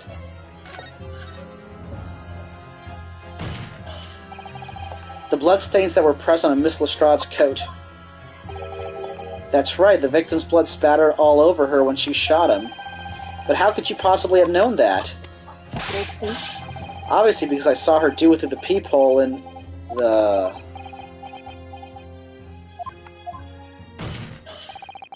The point is not that you lied in your testimony, Mr. Graydon. Someone's helping you. It's the nature of the lie you concocted that is so revealing. You're not making any sense. Then let me ask you a simple question. How is it, Mr. Graydon, that you knew of the existence of the peephole in the storeroom door? What? Well, obviously Has the cat got your tongue, witness? The peephole in the door was made after the incident occurred, and once I returned to the shop having failed to catch the 2 burglars, Scotland Yard's investigators arrived immediately. Since that time, the police have been at Windibanks constantly carrying out their investigation. Isn't that right, Inspector Gregson? Well, yes, of course. The place is chock full of pawned articles, and my lads have to thoroughly examine them all. So I gave the order to have officers working around the clock in shifts so we get through it all. And consequently, there's no way that you, Mr. Graydon, could have gained access to the shop. Therefore, you should have known nothing about the peephole in the storeroom door. So the fact that its existence forms the basis of your testimony is completely inexplicable. Objection! And yet, the fact remains that Mr. Graydon did maintain that he witnessed the crime take place through the peephole in the door. How on earth is that possible? Could I have a word, please, Lord Von Zieks? Speak, Inspector. It's just that I really ought to be getting back to the station now to put in my report. There's really nothing more I can add to this testimony, so if it's all the same to you, permission denied. Oh. It's not all the same to me, Inspector, not at all. You will remain exactly where you are until this trial concludes. Maybe he knows that he's involved. Of course, sir. I don't know, Mr. Graydon. You shouldn't have known about the existence of that peephole. Which can only mean that you must have been informed about it by somebody else. There we go. Objection! But if he knows, why do you keep objecting? Stop there, my learned friend. You realize, I trust, that the words you just uttered have extremely serious implications. Yes, but the defense believes that the details about the case that Mr. Graydon claims to have seen must have been revealed to him by a certain person before his testimony. And in fact, considering a particular clue we have, there's really only one person that could be. Who was the person in question, counsel? Who gave this witness details? Well, the guy he was whispering to. Take that! He probably paid him with fish and chips. Maybe. The truth is, it can only have been you, Inspector Gregson.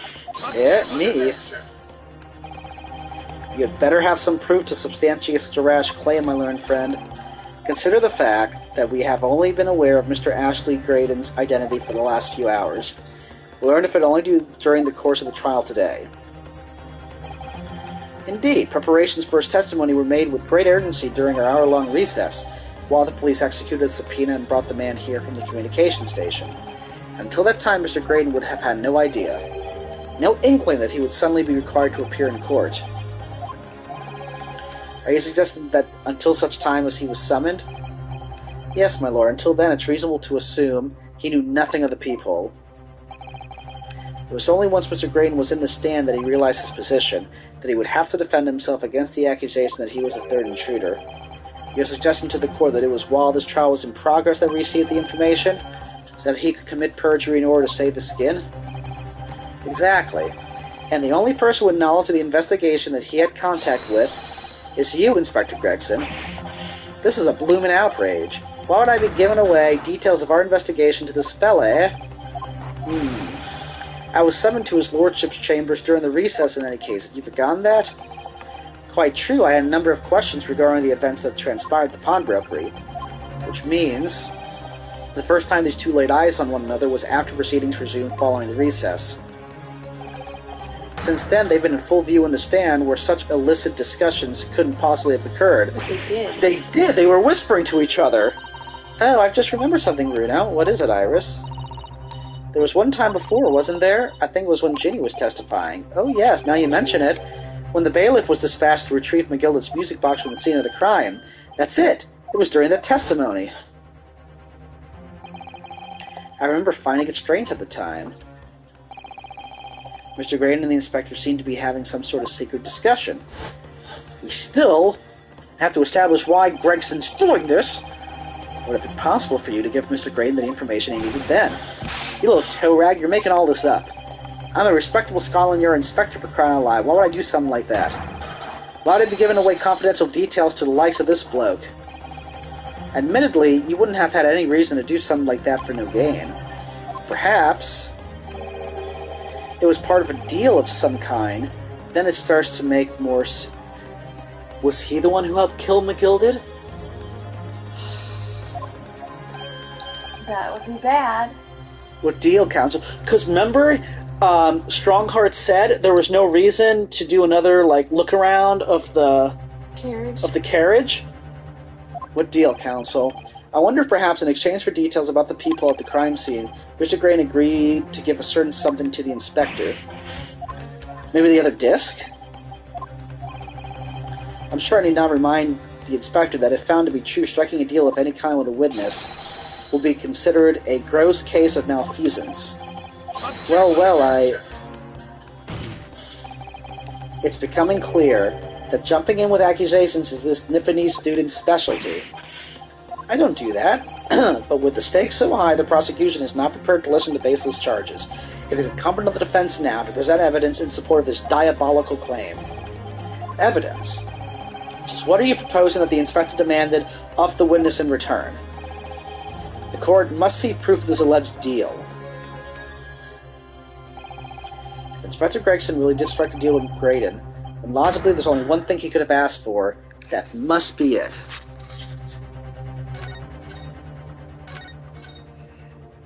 Whew. This case has got layers more than an onion, man. Yeah. Shoot.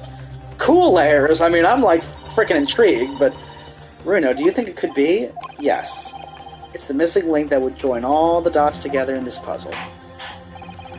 I must press for an answer now. What evidence explains the nature of this alleged deal that Inspector Gregson made with the witness? Okay. Would it have to do with the music box and the second disc? I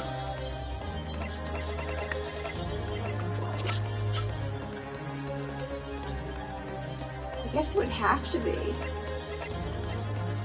I don't think... Or the manuscript, getting the manuscript out for him?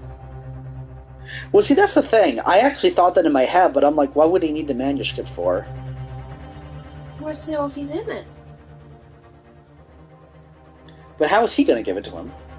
Because it was in the pawnbroker place. Yeah, but I mean, they're striking the deal right now. How would he get the manuscript? True. Maybe it must be the music box. I guess we'll try it. I'm not 100%, but... That's it. Yep, the music stopped. Oh, we know how that goes. Inspector Gregson, besides this murder, is it not true that you've been working on another very important case? What are you getting at now, Sunshine? Is it possible that this other top-secret case is what's alluded to in this newspaper article here, the classified secrets being leaked overseas from the Ministry of Justice? How the bleeding Nora could you... We discovered during the course of the trial the music box deposited at Windibanks by Magnus McGilded, a special music box designed McGilded's possession are the leaked classified secrets. So I put it to you, Inspector, that in order to recover the second of the discs containing those secrets, you covertly made a deal with Mr. Graydon, in which you exchanged the disc for details of the case. You little...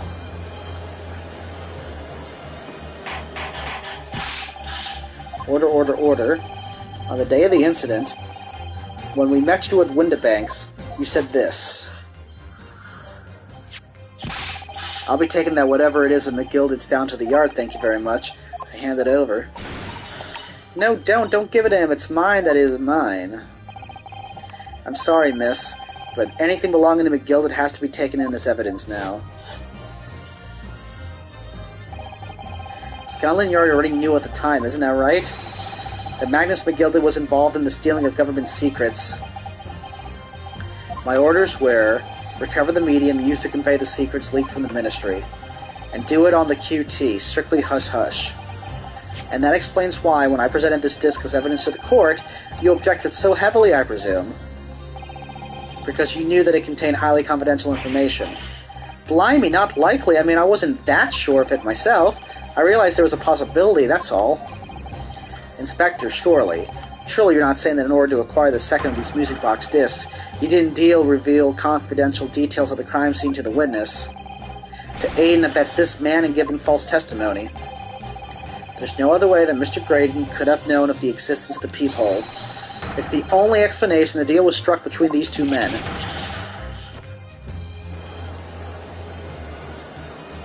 Objection! If, and I stretch if, this sobering assertion turns out to be founded in truth, it would mean that the second disc is as we speak here in this very courtroom. Wait, what? In this room? How could you possibly make a claim like that? Because Inspector Gregson is a Scotland Yard detective. What? What's that supposed to mean, eh? As a seasoned policeman, the inspector will have approached his alleged deal with caution. Certainly he would not have accepted a gentleman's agreement in this matter. No, he would have insisted on having the article agreed upon in the palm of his hand. Good gracious, then you mean to say Inspector Gregson already has the item in question in his possession? He has the second disc actually on his person. Hey, we said yes again! The defense demands that the inspector search at once. Definitely. They could only have struck a deal with each other when Ginny was testifying before, and Grexy hasn't moved from the witness stand once. My lord, please, order an examination of his personal effects immediately. Well, Inspector?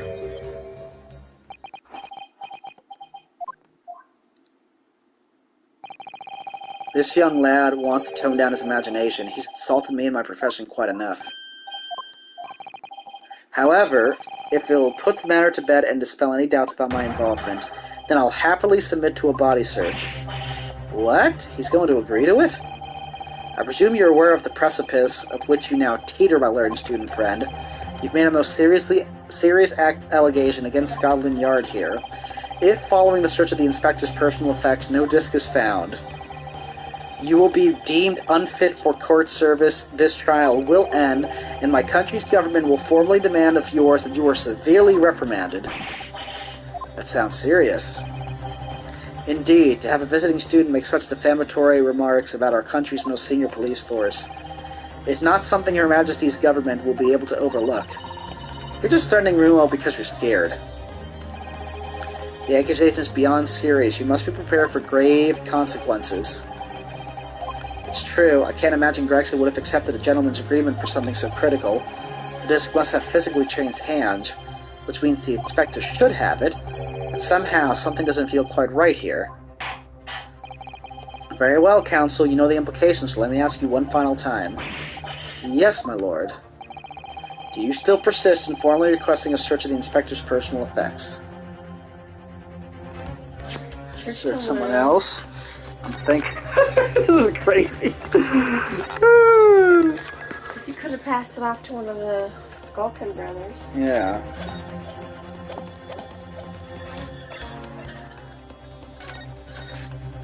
What time is it now? It's after 9:30? 9:38. Ah! I know, I'm tired. I forgot to finish the laundry. I want to finish this case so bad, but I know I gotta go to sleep. Yes, the defense formally demands the search be conducted. Well, don't say you weren't warned, but your typical Nippany stubbornness may well land you in hot water this time. Perhaps a lesson will do you some good.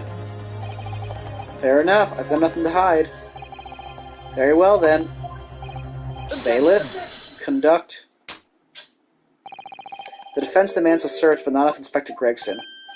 What? Now what's all this? I'm the one you're accusing, aren't I? I thought you wanted to search me. No, Inspector, not you. Somebody else. What's the meaning of this, eh? Lost it at last, happy sunshine? The court shouldn't have to put up with this nonsense. You're being completely irrational. Be quiet, all of you. Iris, is it? Bruno's doing what you all told him to do and having the courage of his convictions, so you should respect that and listen to what he has to say in good faith. Because that's the British way.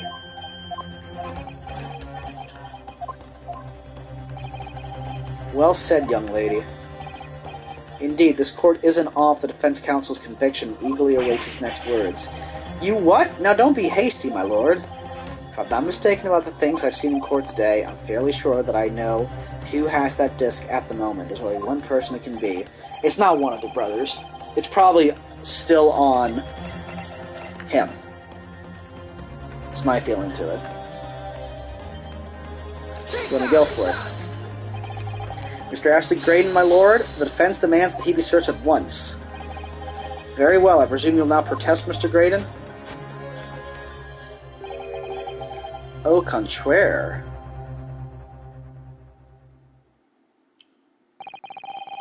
So a brief body search was carried out by the court bailiff. A few short minutes later, it was revealed that Mr. Graydon had nothing unusual on his person at all. Oh dear.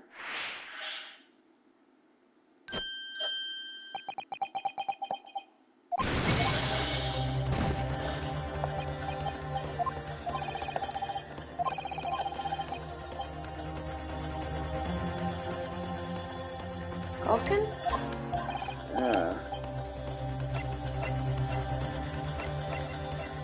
Unless she... Do you think she pickpocketed it?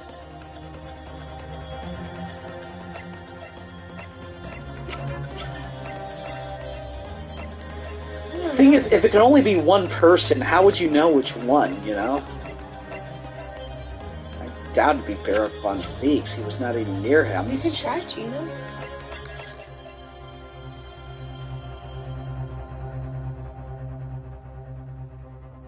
Sure. Yeah, why not? If we have that many... My lord, the defense demands this person be searched at once. Good grief, what possible relation could exist between that person and the case? It would seem my Nipponese friend does not understand the gravity of requesting such a search. If the defense counsel's aim is humiliation, perhaps this will give him a taste of his own medicine. Gretchen doesn't have the disc at the moment. The question is, where could he have hidden it? The trouble is, he's been in the witness stand the entire time in full view of everyone in the courtroom. Not an easy situation in which to go about hiding anything, really, so there's honestly only one place he could... Well, in a way, yeah, because she was speaking while they were talking, so, Some with him on the stand? The one closest to him. Which is the taller one. Yes. Take that! Okay. Of my lord, Mr. Nash Skulkin. Well, I never. Blimey, me? Him? Very well then, bailiff. Restrain the witness and conduct a thorough search of his personal effects. Please, my lord. Yep. Inspector, Scotland Yard has to object to this search. There we go. Unfortunately for you, Inspector, your objections carry no weight here. In this courtroom, only the prosecution and the defense have the authority to object. But Lord von Zieks, I have no idea what forces are in play that might influence your actions. But personally, I have no intention of obstructing the course of this trial. Bailiff, carry out the search. Now hold on a mo. I don't know nothing. Nothing about no disc. Cut it out! Here, my lord, in the witness's pocket, I found this. Good lord, that's another music box disc. I don't know nothing about it, nothing.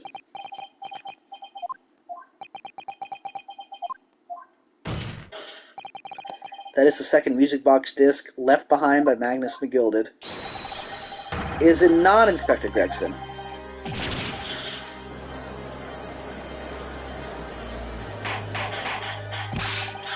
Order, order, order. Mr. Skulkin, what have you to say for yourself? Gordon Bennett, I mean just Gordon Flamin' Bennett. I swear I didn't know nothing about that disc. Honest to God. Counsel, would you please explain what exactly is going on here? The alleged deal that was struck was between this witness and this detective, no? Without question, my lord. Then for pity's sake, why on earth was this man in possession of the disc that the inspector traded for information? Inspector Gregson is a shrewd, calculating man who rarely loses his composure. But at one particular point in this trial, he exhibited some unusual behavior for a brief moment. I don't recall what unusual behavior. Shaking and choking. Yes, it was... Yes, during my cross-examination of Mr. Graydon. Tell me, Mr. Graydon, when you left the pawnbrokery that night, was it by any chance with the second disc in your jacket pocket? I mentioned nothing of the sort. While Mr. Graydon answered my questions, the inspector appeared to have grabbed Nash Skulkin by his coat and was shaking him violently. Yeah, he did it all. Thought me noggin was gonna fall clean off, I did. I was wishing I'd been born as me brother I was. And what exactly happened to make the detective attack you like that? I ain't got a clue, he just suddenly turned and grabbed me, whistled like that, and started shaking me. Why the blazes didn't you mention the third gun when we got you down to the station? That's what he said. Yelled it right down my ear, he did. Me head's still throbbing now. Sorry for the bad British accent, but I mean, I gotta read it as it is, and it's fun to read. The way the detective behaved then was extremely out of character, but looking back now, it must have been then that he did it. That was the opportunity Inspector Gregson created for himself in order to hide the disc. Well, bless my wig. He hid it. Ew. So, maybe he really didn't know nothing about the disc. Or didn't know anything. God, now I'm talking like him. Well, I'm afraid I failed to comprehend the motive here. If the detective had acquired the disc he was after, why on earth would he then proceed to hide it in another man's pocket? This is a court of law. He could have submitted the item as evidence.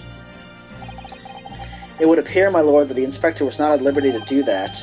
Why ever not? As the man himself revealed earlier, his current assignment has some special conditions.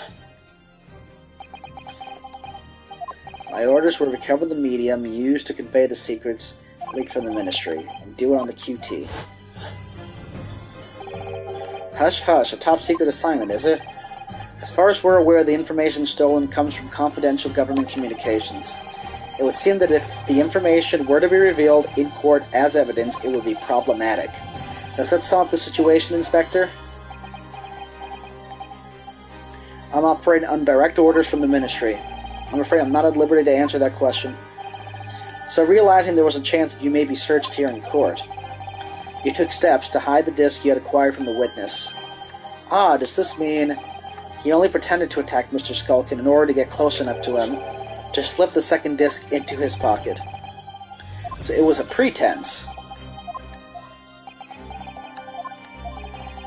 Well now, Inspector Gregson, and you, Mr. Graydon, are you prepared to admit to the accusation made against you of this alleged deal?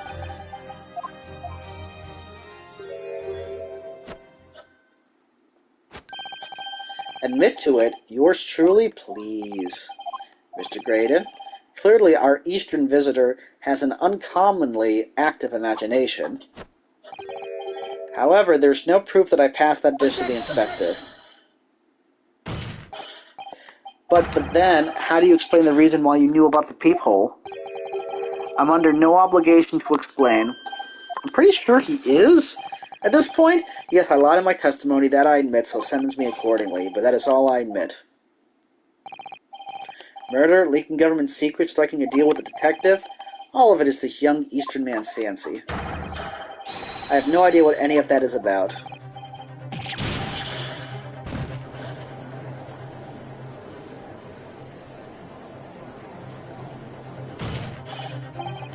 Well, what about you then, Inspector Gregson? Do you admit to making a deal with Mr. Graydon in order to acquire the disc?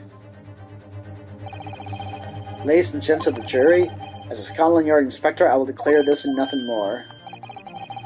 I am acting in the best interest of the country. Whatever I've done, it's been in the name of justice. So, as members of the public of this fine country, I'd like to think that justice will be your guide and light when you're making your decisions. But it's quite a quandary indeed. Rarely have I encountered such extraordinary tumultuousness in the concluding of a trial.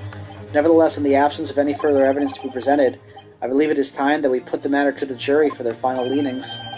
Well now, as a fellow servant of Queen and country, I must say I sympathize with the old inspector. Yes, he's a dependable man, I'm quite sure. In service, one becomes a good judge of character.